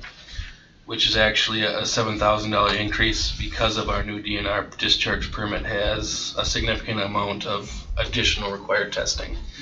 Some of which we have to send out because we're not able to do in-house at this point. So that's the biggest increase. Otherwise, chemical is an increase as well, but there's also decreases to Jenbacher maintenance materials. So it ultimately comes out to a 0.5% decrease at the treatment plant in operational stuff. So I figure there's probably not anything else we need to discuss in there unless you guys want to.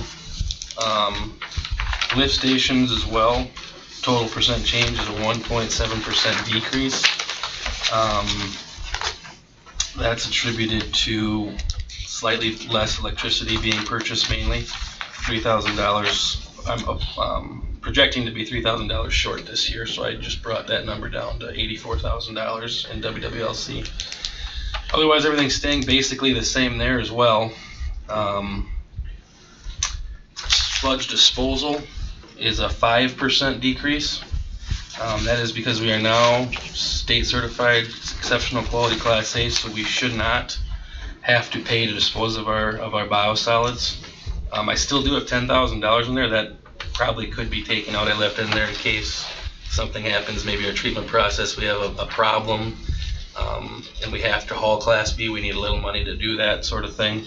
But in all likelihood, that'll be at zero because we can give it away for free, and we have a lot of interest in the community for people coming and taking it and hauling it themselves. So that should be a zero, and we still have an expenditure there for street department staff they use our compost turner to turn the material, to move the piles around, basically just some operation on the pad. But that should be another negative in the budget, actually. Utility billing, I got that number from Waterworks and Lighting Commission. So that comes right from them, the $308,535, which is a 0.3% decrease. Pretty much in line with what it's been in the past 4 or 5 years. Depreciation and special funds. So the Clean Water Replacement Fund, that goes up somewhat significantly next year, mostly because of West Side Lift Station, right, Tim? Right. Yeah. So we'll be complete with that in likely March, so we'll have to start making payments on it. How soon do we have to start making payments? It's like 6 months after it's done or something? Yeah, something like that. Yeah. I have to look at that. The sanitary sewer depreciation stays basically the same. The emergency lateral replacement fund is money, that's money we already have, right, Tim? But we're On the utility bill, there's 25 cents charged. Yep. And then that goes into this fund for lateral repair, I guess. Basically, if a lateral, if a homeowner has an issue with a lateral under the road, in between the curb and the road, out in the street where the cost would be, probably too steep for most homeowners to be able to make, we have a fund that goes on all bills that helps the city actually cover some of those costs. If they have a lateral issue on their property entirely, it's entirely their responsibility. But that's a policy Jim came up with, I think, in 2016 or 17. And we're just calling it out there. That's the amount that we have currently from the 25 cents. How would a resident apply for those funds? 'Cause I don't even know if a lot of people know about that. Yeah, so they don't have to apply. Basically, when they have a lateral issue, we assess the situation if it's under the road. So then it'd be a determination that's made by the department. Okay. Because most of the time, isn't it just in their yard? Yeah, 99% of the time, yeah.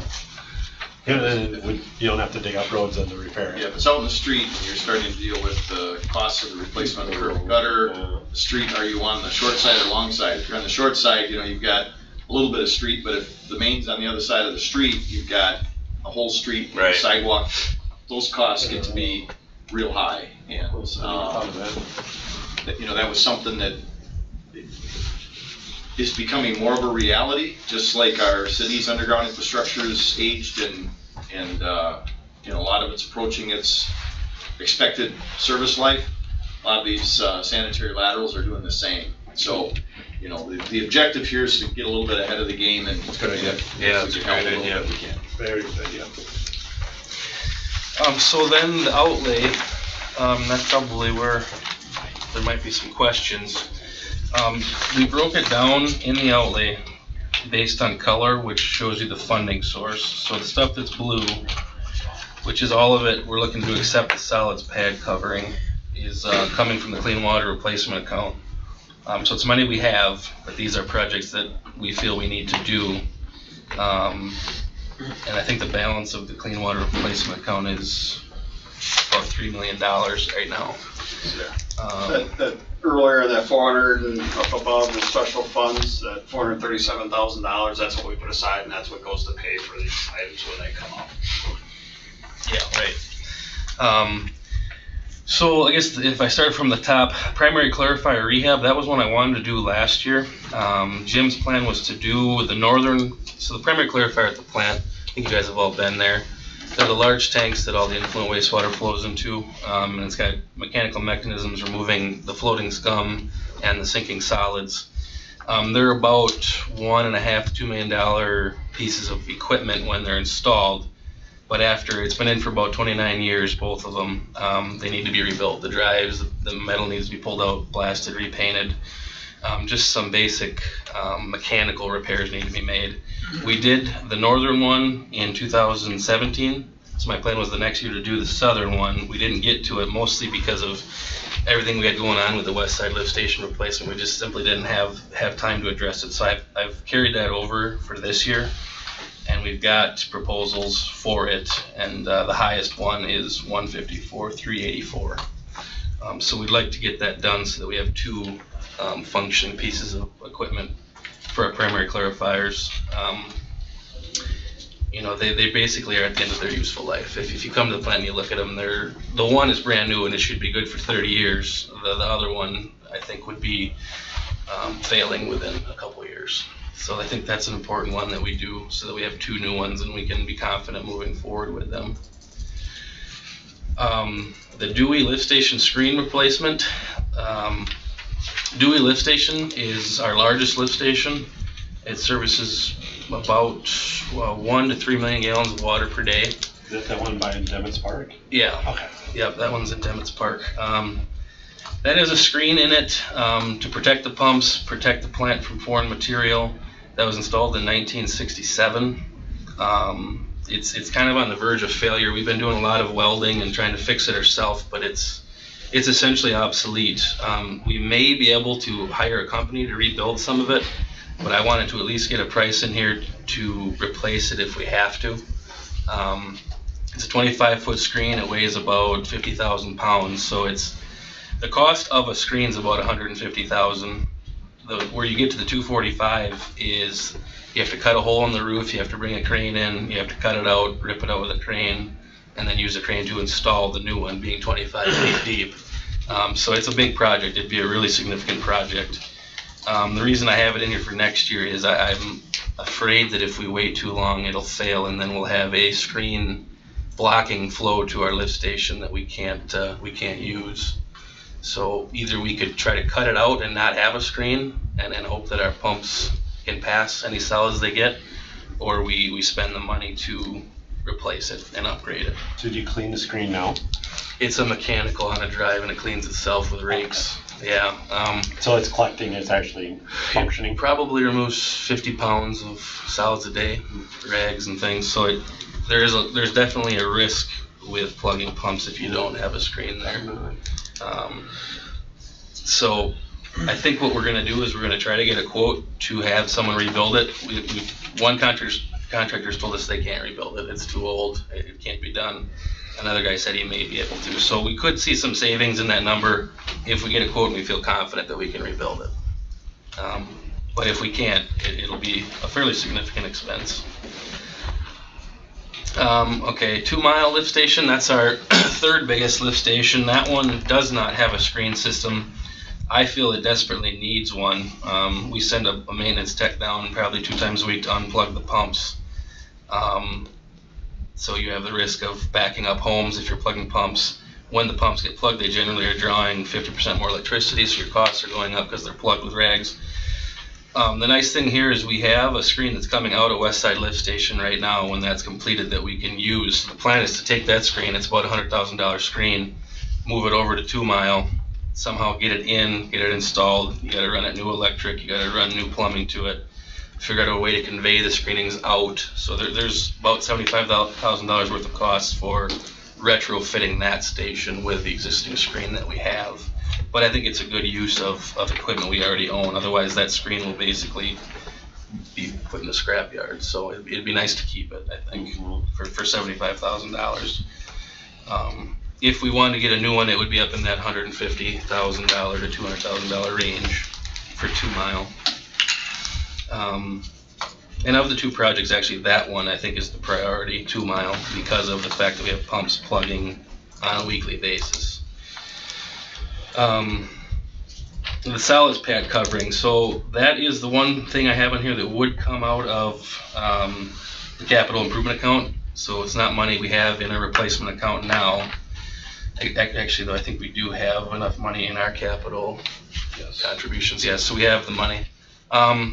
Since we are certified Class A now, my vision is to start getting that program going and having our biosolids be taken by community members, by farmers, by anybody who wants to come get it.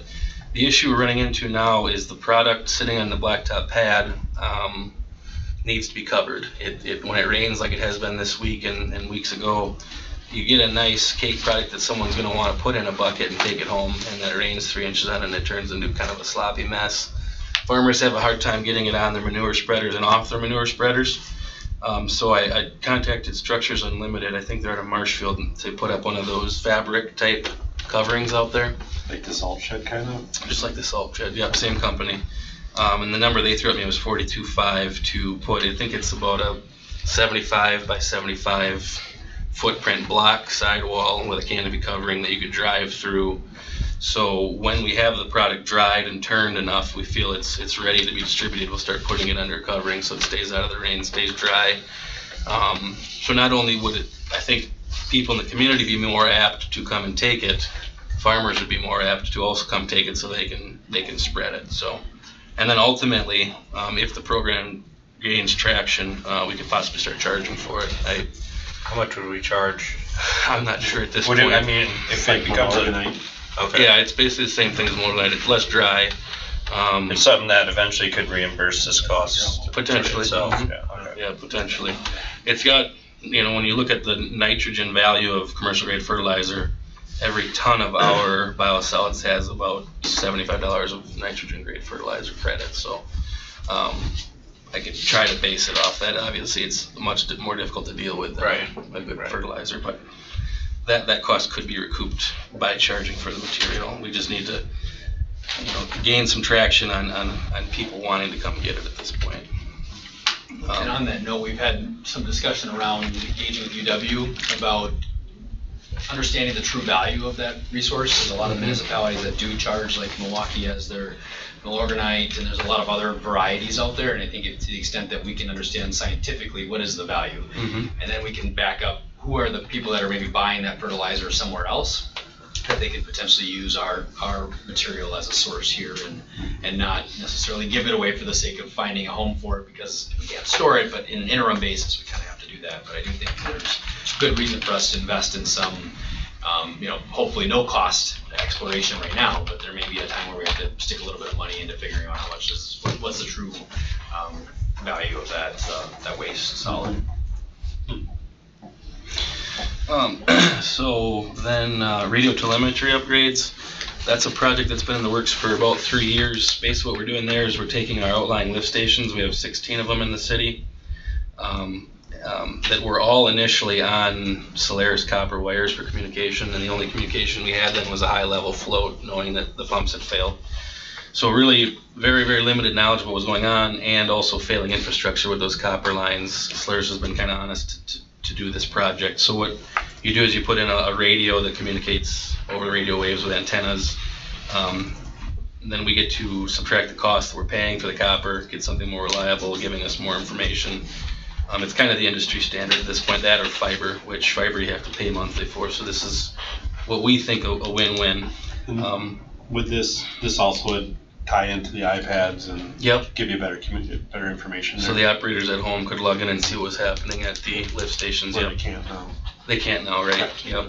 And we've done, so this is the third year and hopefully the final year because we have, I believe, about 3/4 or a little better than 3/4 done already. So this will be completing the project. High strength waste receiving upgrades. Where I came up with that was, so we're currently taking in a lot of high strength waste like greases, dairy wastes, cranberry wastes. We actually go out and try to procure waste, one for nutrients for the plant because we have nutrient imbalancing problems with the cranberry industries, and two because it makes a lot of biogas in our thermophilic digesters, which then allows us to burn more of it in our biogas generator, making more power, making more heat for the process. In order to take that stuff, it's nasty stuff, and you need to, we probably need to get a better pump. Right? What we have now is we have a pump we turned around, and we're using piping that used to be suction piping, and we're forcing it in. We're basically kind of hodgepodging what we're doing. This would allow us to maybe get a more appropriate pump, probably a screen for that pump, so we're screening out the foreign materials. And the other thing I'd like to do is change the injection point where we're putting this material. Currently, we take that high strength, we put it in with our recirculated sludge on the digesters through the heat exchanger. That cold material with all the nutrients is causing a Vivianite scaling problem. And what Vivianite is it's a precipitant of iron, sulfur, and phosphorus, and it's just a shiny, hard coating. It coats our pipes, coats our valves, causes a lot of operational problems with valves not closing and seating. We have to take the heat exchanger down, have it blasted out by hydroblasters. If we can do some piping modifications, not put it through the heat exchanger and just put it directly into the digesters and allow the recirculation pumps to heat the digesters, I think we would see that Vivianite scaling problem go away. But to move, it's 12-inch pipe, ductile iron, we'd need some new actuators, some new valves, we need to move the piping. All those things I think would easily be $50,000, but that's sort of my stab at it without having any quotes. Well, and ultimately, there's likely, we haven't done the analysis on there, but there's likely to be a fairly short return on that investment because the Vivianite deposits also dramatically reduce the efficiency of the heat exchangers. Yeah, we've struggled to keep the thermophilic. In order to be batch class A, we have to heat to 131 degrees Fahrenheit for 24 hours. And with that Vivianite scaling, we're not getting heat transfer across the material like we should, so we struggle to get to our 131. So unless we can do something like this and address it, we may have to scale back taking high strength waste because I think the priority needs to be making class A. So if we scale back taking all this high strength waste, then we lose the biogas production, we lose the nutrients, but we are for surely treating to class A standards. So I think it's important that we do it if we want to continue down that path, and I think it's very important that we continue down taking high strength waste. So it's a number that I think is probably close, but I like I said, I haven't gotten formal quotes on it yet. But there's certainly things that we could do this year and then do some of it next year. Maybe we make the piping adjustments this year, and then we're getting close to that 50,000. We do something in 2020 with the pump and see how it goes. The fact remains that those funds, though, are already existing funds. Mm-hmm. Yeah, so that's exactly what they're for. Yeah.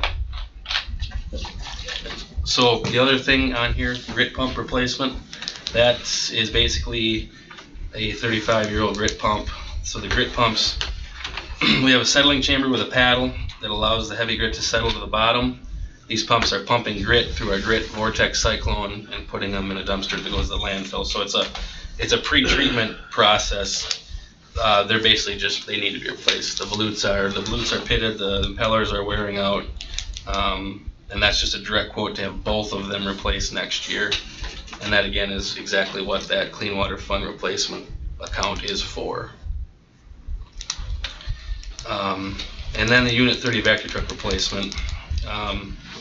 You guys have probably seen the two vac trucks around town. We have the one red one, which is 3 years old, and then we have the blue and white one, which is a 2000, so it's 18 years old. It frankly needs to be replaced. It's very tired. We're routinely having to do metal welding metal patches onto it to keep it functioning. It needs probably a new positive displacement pump for sucking abilities. The chassis has been having issues. we need to either put probably about $200,000 into rebuilding it, or we need to buy a new one, or it's just going to fail on us, is kind of where we're at with it. I have quotes from two companies, Vacon and Vactor. The highest of the two is $425. The hopeful useful life expectancy of these new Vactors is, it depends on how you use them, how you maintain them, but it's 15 to 20 years. So we hope we get another 17 years out of the red one, and we depreciate that appropriately, and then we'd hope we could get 20 years out of this new one that we're looking at. The value of the blue one, since it is actually still functioning, could be $50,000, could be $70,000 to a private contractor. So we'd have a little bit of money there, plus Tim has some money in the equipment replacement depreciation available as well. Looks like it's fully depreciated, I believe. So. It is fully depreciated, right? Yep. But I think that truck cost $300,000, so we'd have to make up a little bit. Yep. So we have a lot of projects, but fortunately we have the replacement account available to us, and we can get in front of some of these. Most of this, as you can see, is collection system stuff. The plant's been upgraded in 2010, so the plant's still in pretty good shape. We just need to really get on top of some of these aging collection system things before they become a bigger issue, is my opinion on the whole thing. And then I don't know if in 2018, I don't know if you guys, do you have those numbers in front of you too? The numbers I budgeted last year. The filtrate equalization project last year we didn't do. That was basically, you see that on there? It's on the same page. Oh, yeah. So we had $1.15 million budgeted last year to do in capital outlay. We didn't do the primary clarifier and we didn't do the filter equalization, so we spent about $220,000 in 18. So it looks like a big jump from 17 to 18 and a continued jump in 19, but 18 was actually less than 17. So we've been putting a lot of money into that replacement account, and now we're just looking to use some of it.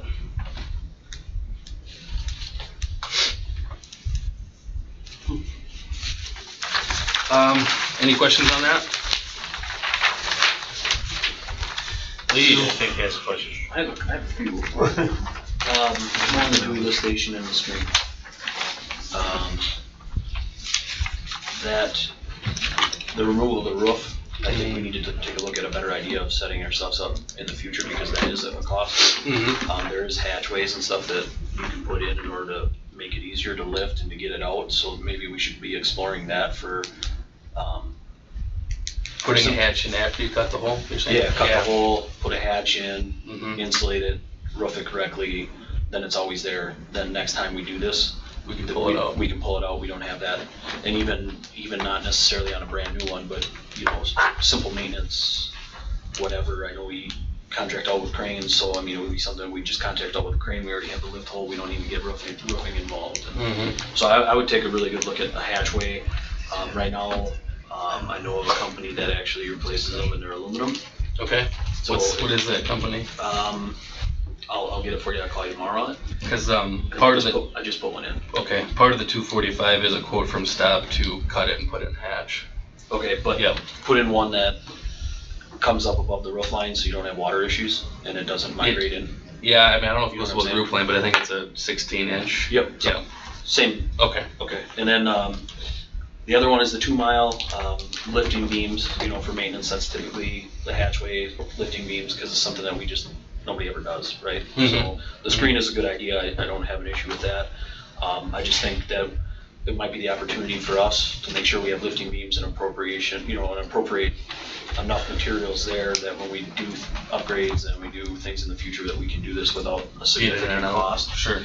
It's something nobody ever thinks about when they put it in buildings, because they think once it's in, let's put a building over it and let's be done with it. But the truth is, maintenance-wise, it's a mess. So I would just say that be proactive and take a look at what you can do there. Sure.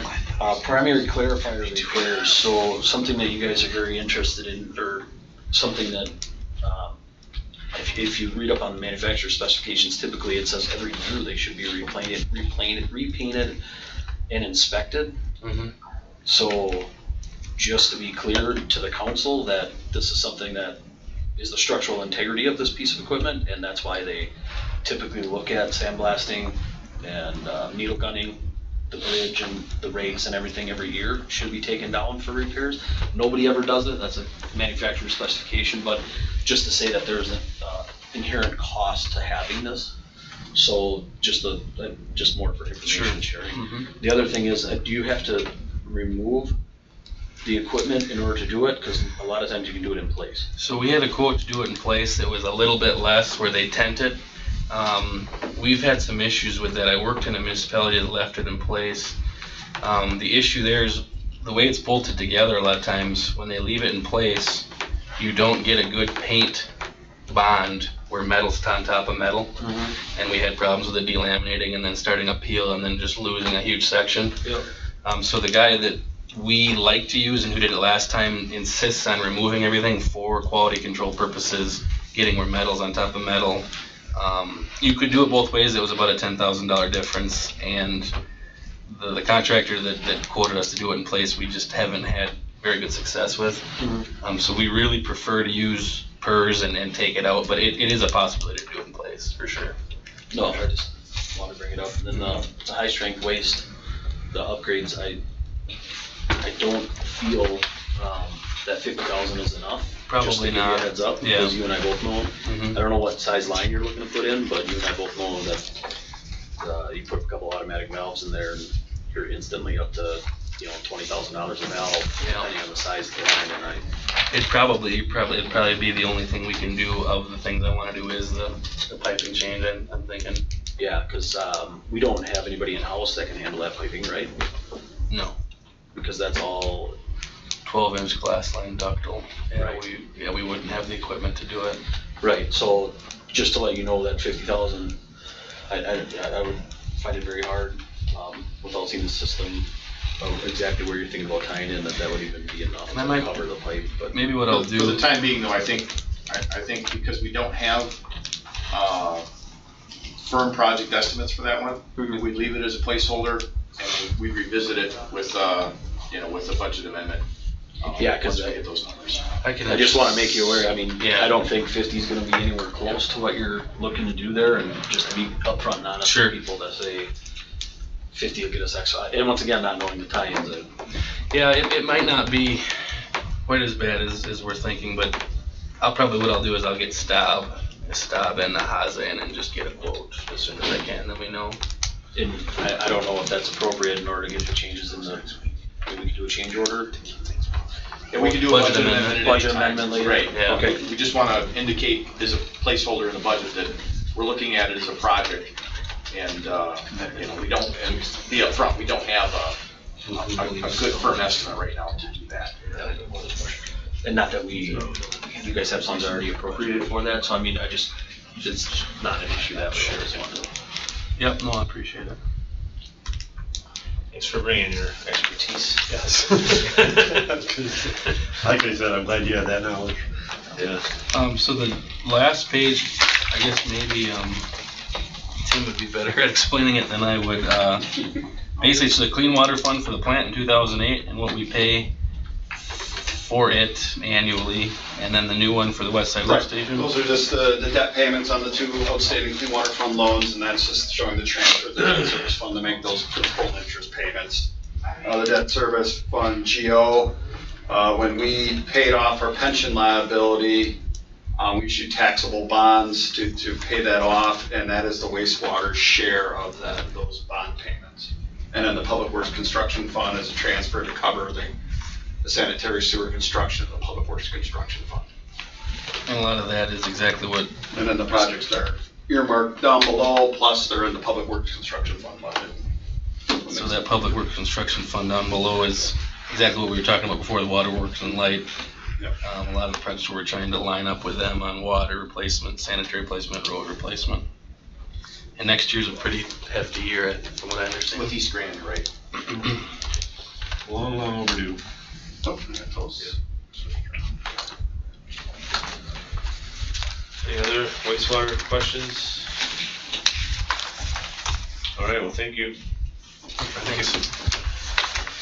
Unless the committee objects, I think the municipal court and capital projects areas of the budget are best dealt with next week.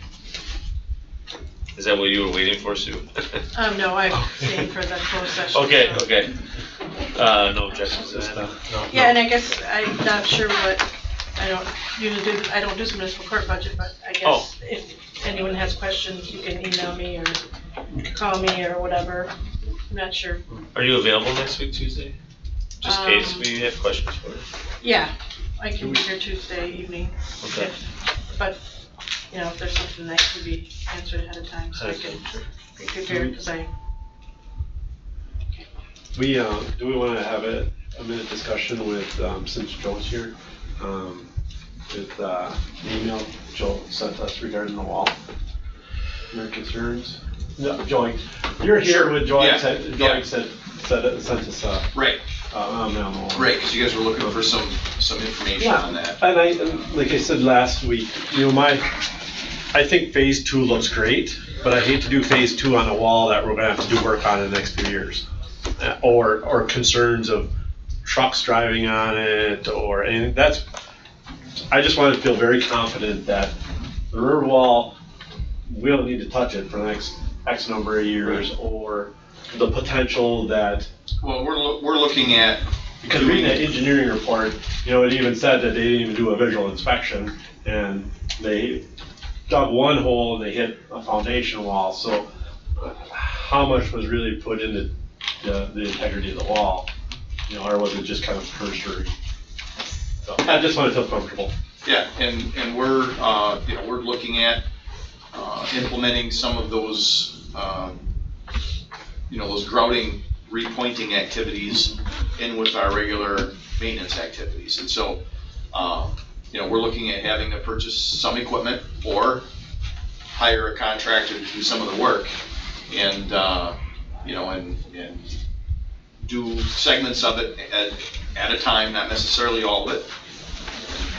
Work on it until we get it done. So we do have it included as a maintenance project. In next year's budget, was it? I don't remember. I have to look at the capital improvement plan. I think we've got it. So there's several budgets. Are we doing portion weed of the pole river? cleaning? Pardon me? Are we doing weed pole cleaning right now currently? The weed poles? That was a big thing in Yes. Okay, I didn't know if it was something. In fact, what currently we've do. done in I never had heard that before. So there's some scuppers on the bridge, and some of that material, when it rains, just runs kind of rampant and was deteriorating the wall. And so we've plumbed some of those scuppers directly into pipe, run the pipe directly to the river wall and through the river wall, so that water is not working on the backside of it. We're getting it out and taking care of some of those projects. In fact, some of that's been done for almost a year already. Yeah, I just want to feel confident that we're not going to have to do any river wall stuff.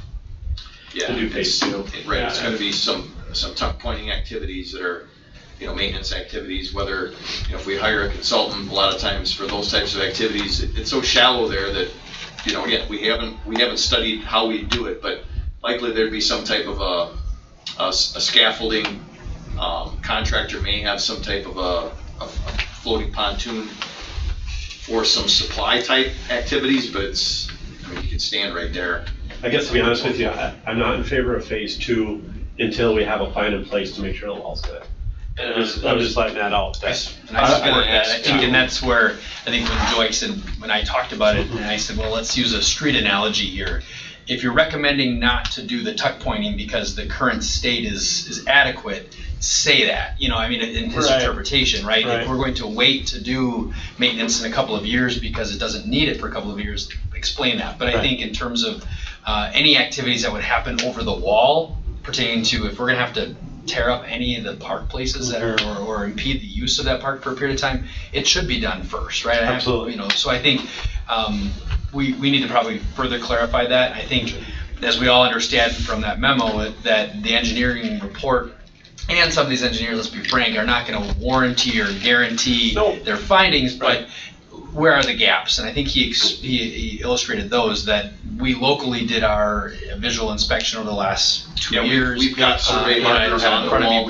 But I think, yeah, we need to define that scope of work. And are there areas that are a critical need now? And then when are we truly going to address the other areas? I think it's completely appropriate, and we shouldn't do anything else until that stuff is addressed. It was our same approach on the, phase 1, which we weren't going to do the park work unless the river wall working with it, and so I think that was the side benefit of doing that work. So I fully support that, and if there's further information that we need to define as part of that, we should do that. I maybe need to know what are those areas, maybe it is or kind of what the plan is, instead of kicking it down the road. Okay, we want to do phase 2 and we need to do this part of the wall next year. I just want to make sure that wall is going to be, because it's over 100 years old. It is, yeah. One, I think that's where he called out that most of the improvement work was recommended to deal with the stormwater, right? Directed away from the wall or over the wall, as opposed to the wall, which is actually both those parks has that configuration today, which is why you've got settling by the clock tower. Mm-hmm. That it wasn't necessarily the wall integrity stuff, it was the fact that there was a multitude of things there with the fill that they used, which some of that stuff was old, just dump sites. They didn't actually put clean fill back when they tore buildings down in that area. So I think some of that stuff was a symptom of that work. So I think we need to probably I think we should start with some cost estimate work on just seeing what is it going to cost us. And it's great if we can do the work, but we need to know where's the money coming from, what maintenance accounts, because it's going to come at the expense of doing something else. Right. And if it's great off-season work now to winter or winter to spring, let's figure that out. Figure out how much we can do and what equipment limitations we have and what the cost of that equipment might be. I think it's a completely appropriate question.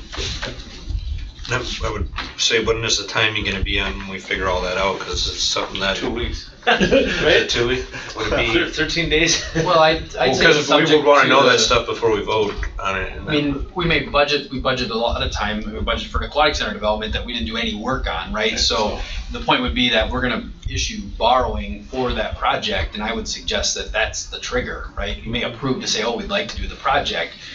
We really have an opportunity yet of whether or not. It may not be a big deal, though, what needs to be done in the wall. Yeah, we still have to go out to bid. We just got some information on this current project. We also may have some resources from this current project that came in favorably. We're validating those numbers right now, but we have some unspent funds where we came in under budget, but I don't want to say that until the project is over, and then we don't know where them. Yeah, I just want to feel comfortable that we're done in the wall, and I support that. But yeah, I think it'd be irresponsible for us to do any work in any of that area without addressing those basic infrastructure needs. Obviously, the river railing and all that definitely needs to be long over replaced. Sounds good. I think that was the only thing we had. Just to ask a question, Joe. I understand the idea of the grade and the water runoff, but what caused the sinkholes by the clock tower? Obviously, it would be soil displacement, right? Sure. We're losing soil through the wall. Well, was that what you were talking about though, with that work where you ever just running out now? Or So those are some different areas where there's been more wall deterioration. So it's the mortar that's getting in and eroding the inside. So what was happening, in the vicinity of the Jackson Street Bridge is the water was running, sheeting, basically hitting the back of the wall and then eroding the mortar and the stones, and some of that material was falling down into the river. And so we've addressed that to prevent that type of activity from happening. That water can't run anymore and catch the back of the wall. It's actually running through the wall and discharges out on the riverside. But the specific area around the clock tower, there's some substantial settling there. And Paul Gross had indicated recently in a letter to me that the fill that the city had used around the foundation of the clock was actually not clean fill, that it was whatever material that was available. And so his and again, it wasn't an engineer, but he was original one of the trio that built the, engineered and constructed the thing that suggested that fill and settling get addressed. So I'm not saying that there isn't other things going on, but that was the other component that he had called out. And I would think that would come to a substantial cost when you talk about excavating that fill out. If it's organic and it is deteriorating, as you're alluding to, it would come at a substantial cost. Otherwise, we're going to have continually to settle in that area without. If you're losing material. I mean, material that. Well, both, right? Right, I mean, if it was just bailed in and concrete put over the top, over time, that material's gonna settle because it wasn't properly compacted in the first place. And it'll continue to settle. Until it reaches its point of consolidation, right? I mean, Yeah, you assuming can that dump it's not organic, clay in a it's not hole, decomposing. and 100 years from now, it'll be consolidated, and it won't keep settling, eventually it stops. Are we at 100 years with the clock tower? I have no idea. Okay, just asking. I don't think it was Well, clay. because I'm just I don't think saying, you it know, was clay that was if we're gonna filled in. continually deal with sinkholes at the clock tower, we have to address those issues. Prior to, I mean, it's either that or we keep spending maintenance dollars to fill the site back up and redo sidewalks and. I think that's where our soil, we need to do some soil boring. And I don't think we've done any of the geotech on, formal geotech, there, I might be speaking of this, there might have been some done, but I don't know what they discovered, because like I said, some of the building foundations may still be in place in those areas that may be causing some of that stuff too. Yeah, it's just a high targeted area, obviously the river flow flows and it hits that wall right there. Yeah, it's the bullseye right there. So. Right, that takes the brunt. That, I mean, I would assume the deterioration is gonna be higher in that point. Do we keep the rock wall because we like the look of the rock? I don't think they concluded the rock, the wall structure was not of concern. It was more or less the mortar around. Yeah, but what I'm saying is, isn't it, there's other alternatives to put, Get rid of the wall and redo something else. Well, not necessarily get rid of it, but actually repurpose Like the a front. cutoff wall, I think is the other. Or even partition off, you know, 1.5 feet in front of it and just fill it full of concrete, form it. The DNR does not permit seawalls, and that's why we had to That's do what I was riprap along the big sections, and hence the cost for all that riprap, because they would not permit any seawall, which was the previous definition. You know, there was basically a flat wall. Yep. Now, I question whether or not there's a maintenance project that they could allow a seawall. They just wouldn't allow a new project of a certain scale or size. That's what triggered the riprap. You know, with that project that just got done. Yeah. Because there's, if you look at, I don't know, it's like a sheet piling, metal, and we in many discussions with the DNR said, well, you permit that stuff elsewhere. Right. But that's when they say it's more of a maintenance project as opposed to a construction project. They look at the definitions differently. So I don't know, I mean, we have to figure that out. We have to discover what it is the a integrity of bullseye, that so wall maybe we is. should look at that section and possibly look at what are other options. Yeah, no, sure. And I think that's what we need to figure out. Where in the span of river wall there is a big section, where are those areas of concern? And I recall them being not so much there, but, you know, who knows, maybe something more going on there with the stuff. Yeah, where the eddy is or whatever. Yeah. Perfect. Well, agenda item number 6 is the beverage operator license applications and renewals, which I think we all have read. Yep. Motion to approve. Second. Motion second to approve, all in favor? Aye. Who's second? Aye.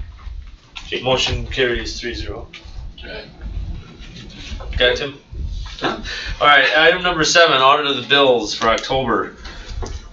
I'll make a motion to approve check numbers 74078 through 74430 and manual checks 99779 through 99799.